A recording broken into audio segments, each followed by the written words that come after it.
It's time for free segment, যেখানে আপনাদের করা প্রশ্নের উত্তর দিই। আমরা সরাসরি চলে যাচ্ছি প্রশ্নে। আব্দুল আলিম বলছেন, Tanzim Sakib West Indies series থেকে বেশ কিছু ম্যাচে ভালো ব্যাটিং করেছে, সে যদি তার ব্যাটিং আরেকটু উন্নতি করতে পারে তাহলে সে বাংলাদেশের জন্য পারফেক্ট ফাস্ট বোলিং অলরাউন্ডার হবে। আপনাদের মতামত কি?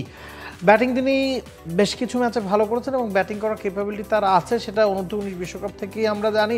তবে যেহেতু একেবারে লোয়ার অর্ডারে ব্যাটিং করেন, খুব বেশি সময় তার ব্যাটিং করার প্রয়োজন পড়ে না, এবং যখন ব্যাটিং করতে নামেন, ধরুন আপনার অপোজিটে মুস্তাফিজুর রহমান আছেন, আপনি চাইলেও প্রতি ম্যাচে ভালো করতে পারবেন না। ইটস বিকজ আপনার অপোজিটে যিনি থাকছেন তিনি আউট হয়ে যেতে পারেন, বা ব্যাটসম্যান হিসেবে আপনিও জানেন যে প্রতিপক্ষে বোলাররা তাকে না, অপোজিট যিনি থাকছেন তাকে টার্গেট করবেন। তো ওই জায়গায় কাজটা আসলে কঠিন।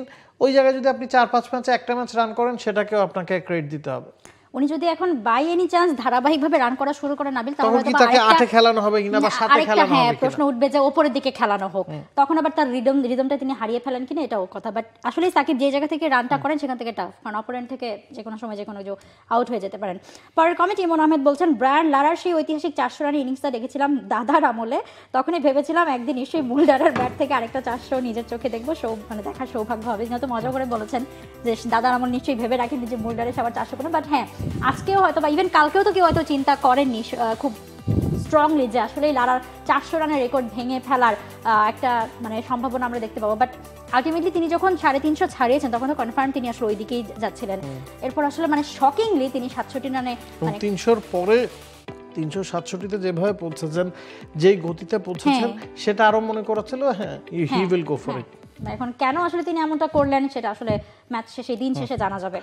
মোহাম্মদ রাজভি তিনি বলছেন, পাল্লেকেলে স্টেডিয়ামে টস কোনো ফ্যাক্টর হিসেবে কাজ করে কিনা, রাতের বেলায় ডিউ থাকে কিনা, বাংলাদেশের কম্বিনেশন কেমন হতে পারে? বাংলাদেশের কম্বিনেশন নিয়ে আমরা মূল সাথে আলোচনা করেছি যে শান্ত এবং শামীমের হালকা চোট সমস্যা আছে। তবে আমাদের প্রতিনিধি রিফাত তানভীর রাফি তিনি জানাচ্ছিলেন যে খুব বেশি সমস্যা হওয়ার কথা না, দুজনই হয়তো খেলবেন, সেক্ষেত্রে কম্বিনেশনে পরিবর্তন আসবে না, পেস লাইন আপে একটা পরিবর্তন আসতে পারে, সেটা তাসকিন ফিরছেন কারণ তিনি বিশ্রামে ছিলেন সেকেন্ড ম্যাচটায়, হয়তো হাসান মাহমুদের জায়গাটা তিনি নেবেন। এবং টস ফ্যাক্টর হিসেবে কাজ করে কিনা সেটা মৌ বলছিলেন যে চেজিংটা ওই জায়গায় সুবিধার, এবং আমি এশিয়া কাপ কভার করার সময় যতটুকু দেখেছি ওই মাঠে ডিউর যথেষ্ট প্রভাব থাকে। ইটস বিকজ পাল্লেকেল্লাতে বা ক্যান্ডিতে সবসময় আসলে বৃষ্টির একটা প্রভাব থাকে, বৃষ্টিটা যে কোনো সময়ই হয়, এবং বৃষ্টি যখন হয় বা কোনো জায়গার ওয়েদারটা যদি বৃষ্টিকে আকৃষ্ট করে, বা ওইটা তো পাহাড়ে ঘেরা একটা জায়গা, সেখানে ডিউর প্রভাবটা থাকে, এবং রাতের দিকে শিশিরের কারণে বল যথেষ্ট ভিজে যায়, সে কারণেই কিন্তু রাতের দিকে বোলিং করাটা ডিফিকাল্ট এবং চেজিংটা ইজিয়ার।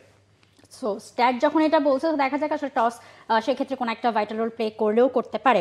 পরের কমেন্টে মাসুম সরকার বলছেন, বাংলাদেশের একজন ফাস্ট বোলার অলরাউন্ডার থাকা কতটা গুরুত্বপূর্ণ। প্রথম কমেন্টে আমরা পেয়েছিলাম যে তানজিম সাকিবকে আসলে অনেকে এখন সেই ফাস্ট বোলিং অলরাউন্ডার হিসেবে মানে প্রিটেন্ড করা শুরু করেছে। আরও যদি অপশনস থাকে খারাপ তো না, শেষ দিকে আমাদের এই অপশনটা খুবই কম। সাইফুদ্দিনের কথা আপনি বলতে পারেন, টি-20 সিরিজে তিনি ফিরেছেন, তবে Saifuddin is a more of a bowling allrounder. Proper allrounder বলতে যেটা বোঝায়, Tanzim Sakib is a bowling allrounder, এবং খুব বেশি নামও আমরা উঠে আসতে দেখিনি। আন্ডার 23-তে একজন ক্রিকেটারকে সম্ভবত ওই জায়গায় খেলানো হয়েছিল সাউথ আফ্রিকা ইমার্জিংয়ের এগেনস্টে। প্রথম ম্যাচটাতে নামটা ঠিক মনে পড়ছে না, প্রথম ম্যাচটাতে ইনজুরিতে পড়েছেন, সেকেন্ড ম্যাচে তার জায়গায় চৌধুরী মোহাম্মদ রিজওয়ান খেলেছেন।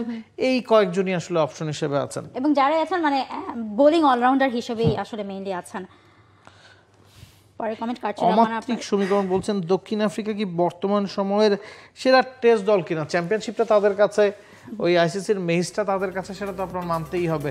হ্যাঁ, অনেকেই বলছিলেন যে দক্ষিণ আফ্রিকা শেষ দিকে ভারত, পাকিস্তান, শ্রীলঙ্কার সাথে ঘরের মাটিতে বাংলাদেশের সাথে নিজে এই জায়গায় অ্যাওয়েতে এসে জিতে চ্যাম্পিয়নশিপ ফাইনালটা খেলতে গেছে, তাদের প্রতিপক্ষ তুলনামূলক ইজিয়ার ছিল, তবে অস্ট্রেলিয়াকে হারিয়ে নিজেদের তারা প্রমাণ করেছে নিঃসন্দেহে। যদিও সাউথ আফ্রিকা এই মুহূর্তে 2 নম্বরে এবং অস্ট্রেলিয়া আসলে 1 নম্বরে রয়েছে র্যাঙ্কিংয়ের, সো র্যাঙ্কিং বিবেচনায় ধরলে তো আসলে অস্ট্রেলিয়া সেরা দল।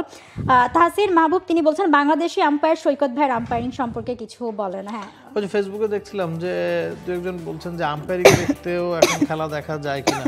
হ্যাঁ, সাবির ভাই একটা স্ট্যাটাস কিছুক্ষণ আগে দিয়েছেন যে কোনোদিন ভাবিনি যে আম্পায়ারিং দেখতে খেলা দেখবো কিনা। সেই জায়গায় হি হ্যাজ বিন টেরিফিক।